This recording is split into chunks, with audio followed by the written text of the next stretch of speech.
Let's return to our top story, the Israel-Gaza war, and we've been reporting the conflict has now shifted to the ground in Gaza, where the fighting has intensified. We've received lots of footage from the Israel Defense Forces, and what we can show you here is pictures of tanks, as you can see, advancing into the heart of Khan Younis, and the armed wing of Hamas saying combat has been fierce. The IDF has now reached the home of the leader of Hamas in Gaza, Yahya Sinwar, but he and other top officials are believed to be hiding in underground tunnels. Well, as we look at those pictures, let's take you live now to Yaakov Katz, who is Senior Fellow at the Jewish People Policy Institute, the former Editor-in-Chief of the Jerusalem Post. Thank you for joining us. We're just watching those latest IDF pictures. What is clear is not only what the IDF, where they're moving into, but the fact that we're seeing such large-scale destruction on the ground, the levelling of entire neighbourhoods in Gaza, and also that incredibly high death toll now, 16,200 people, about 7,000 children killed. So we've got those figures on the one hand, but difficult for us to see what the success is of the IDF. Do you believe that their campaign at the moment is making the progress that they expected? The IDF is hopeful and optimistic that its operation is succeeding in meeting some of the goals. We have to remember that there are three clocks that are ticking simultaneously.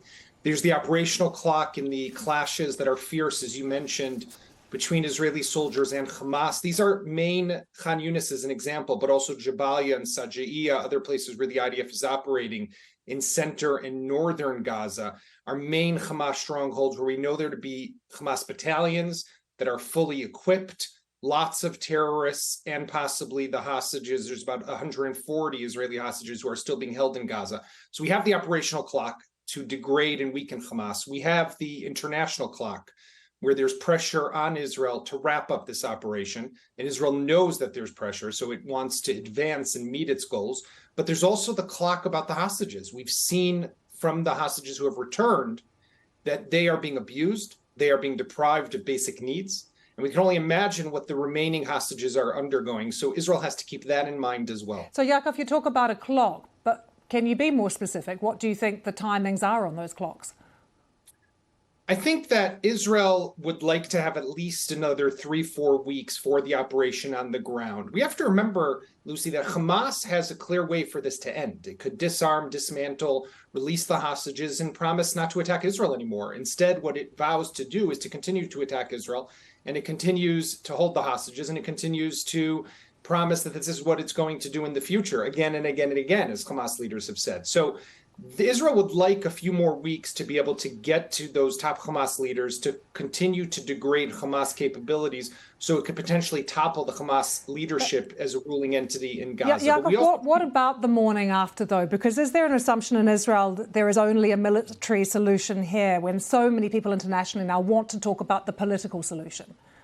I don't think there's only a military solution. We have to remember military is a means to a diplomatic or political solution. But for that political solution to be possible, Hamas has to be removed and taken out of the way. There can't be another Palestinian leadership in the Gaza Strip if Hamas, a terrorist entity, is still there. And I think we all agree Hamas is a barbaric, terrorist, murderous regime that needs to be removed, not just for Israel's safety, but also for the stability of the region and for the security and sustainability of the Gaza Strip and the Palestinian people who live there.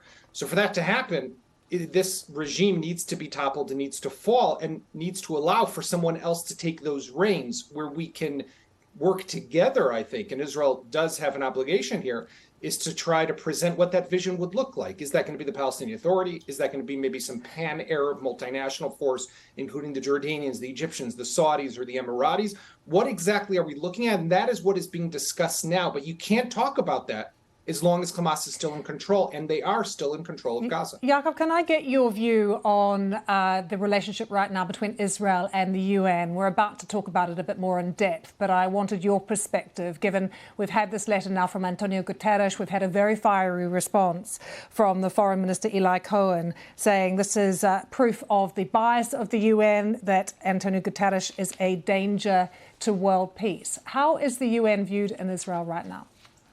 The UN is viewed in Israel as one of the most disappointing institutions, possibly the most disappointing institution in the world. To think about the fact that this is supposed to be a place that is meant to work for global stability, to be objective, that UN Women, an organization that was established to protect the rights of women, couldn't find itself to condemn the rape and sexual abuse and molestation of women who were attacked, Jewish women who were attacked on October 7th, simply because they were Jewish, is an abomination. And the fact that Antonio Guterres, the Secretary General of the United Nations, continues to side with a terrorist organization as opposed to a democratic country that is fighting for its freedom and to protect its civilians is also a continued decline in what this institution is meant to be. Sadly, Lucy, this is not an institution that is anywhere near what it's supposed to be in protecting the rights of people around the world. Yaakov Katz, good to get your thoughts. Thank you for joining us.